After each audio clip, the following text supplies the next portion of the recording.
Tidak perlu listrik dan tidak perlu bahan bakar. Tidak ada gaya eksternal yang diterapkan. Hanya dengan energi potensial gravitasi, cairan dapat mengalir ke atas. Alat ini tampaknya melanggar hukum konservasi energi. Ternyata merupakan penemuan lebih dari 200 tahun yang lalu. Sebelum memahami prinsipnya, mari kita pahami dulu sebuah fenomena menarik. Efek palu air.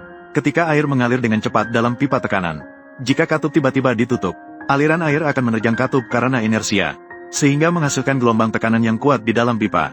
Gelombang impuls bertekanan tinggi ini tidak boleh dianggap remeh. Lakukan sebuah percobaan kecil dan Anda akan mengerti. Kami menggunakan palu untuk mengetuk botol kosong. Bahkan jika mulut botol pecah, dasar botol tidak akan pecah. Begitu botol terisi air, hanya dengan satu ketukan ringan, gelombang tekanan yang kuat akibat efek palu air akan dengan instan menembus dasar botol. Selanjutnya, mari kita lihat bagaimana memanfaatkan efek ini. Alat ini terbagi menjadi 3 bagian utama.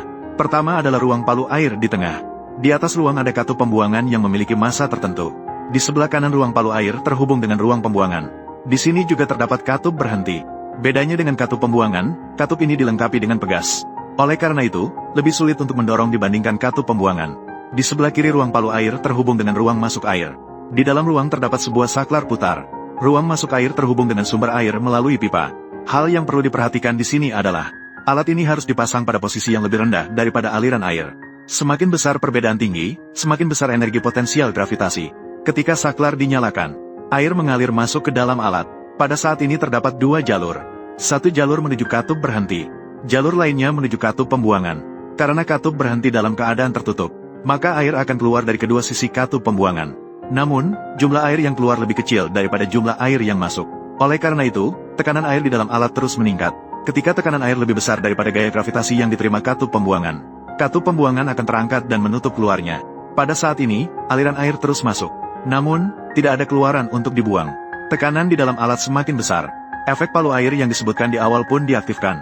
Ketika tekanan air lebih besar daripada gaya pegas katup berhenti, katup berhenti akan terbuka. Kemudian sejumlah besar air mengalir masuk ke dalam tangki tekanan di atas. Udara dalam tangki terkompresi dengan cepat, sehingga terbentuk tekanan tinggi. Di bawah pengaruh gabungan tekanan atas dan bawah, air menyembur keluar dari keluaran di sebelah kanan dengan kecepatan tinggi. Begitu tekanan dilepaskan, katup berhenti akan menutup karena pengaruh pegas. Menunggu putaran efek palu air berikutnya untuk membukanya. Jika keluaran di sebelah kanan terhubung dengan pipa air, aliran air yang tertekan ini dapat disalurkan ke tempat yang jauh lebih tinggi dari sumber air. Alat ini adalah pompa palu air. Mari kita lihat lagi struktur pompa palu air ini. Aliran air awal akan terhalang oleh katup berhenti. Aliran air hanya memiliki satu jalur menuju katup pembuangan. Karena tekanan tidak dapat dibebaskan secara efektif. Ketika tekanan dalam pipa lebih besar daripada gaya gravitasi yang diterima oleh katup pembuangan akan tertutup. Saat itu, hanya bisa memaksa katup berhenti untuk terbuka. Di bawah efek palu air akan dipaksa ke atas. Pompa palu air tidak memerlukan listrik. Strukturnya sederhana dan beroperasi dengan stabil. Sangat cocok untuk lingkungan yang tidak terjaga sepanjang tahun. Seperti irigasi ladang dengan topografi berbukit dan terasering.